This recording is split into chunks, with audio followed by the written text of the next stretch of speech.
தேர்தல் செயல்முறையை எளிதாக்கவும் நம்பகமானதாக மற்றும் வெளிப்படைத்தன்மையுடன் மாற்ற இந்திய தேர்தல் ஆணையம் கடந்த 6 மாதங்களில் 28 புதிய முன்னெடுப்புகளை மேற்கொண்டுள்ளது. இந்த முன்னெடுப்புகளானது 6 பகுதிகளாக பிரிக்கப்பட்டுள்ளது. அரசியல் கட்சிகளுடனான இணைந்த செயல்பாடுகள், தேர்தல் முறைகளை தூய்மைப்படுத்துதல், தொழில்நுட்பத்தின் பயன்பாடு, வாக்காளர் பட்டியலின் துல்லியம், வாக்களிப்பதை எளிதாக்குதல் மற்றும் திறன் மேம்பாடு ஆகியனவாகும். இந்த காணொளியில் இன்று நாம் டிஜிட்டல் குறியீட்டு அட்டைகள் பற்றி பேசுவோம்.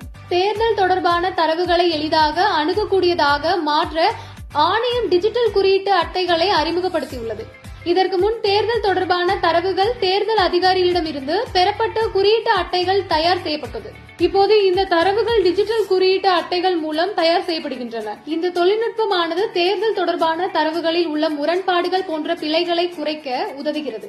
மேலும் இந்த செயல்முறையின் மூலம் இந்திய தேர்தல் ஆணையம் தொகுதி அளவிலான தேர்தல் தரவுகளை தெளிவானதாகவும் நம்பகமானதாகவும் அனைத்து தரப்பினரும் அணுகக்கூடியதாகவும் மாற்றியுள்ளது. அடுத்த காணொளியில் இந்திய தேர்தல் ஆணையத்தால் மேற்கொள்ளப்பட்டுள்ள பிற முன்னெடுப்புகளை பற்றி காண்போம். இதுபோன்ற இந்திய தேர்தல் ஆணையம் தொடர்பான மேலும் புதிய தகவல்களுக்கு எங்களது அனைத்து சமூக ஊடக தளங்களை பின்தொடரவும் மற்றும் சப்ஸ்கிரைப் செய்யவும்.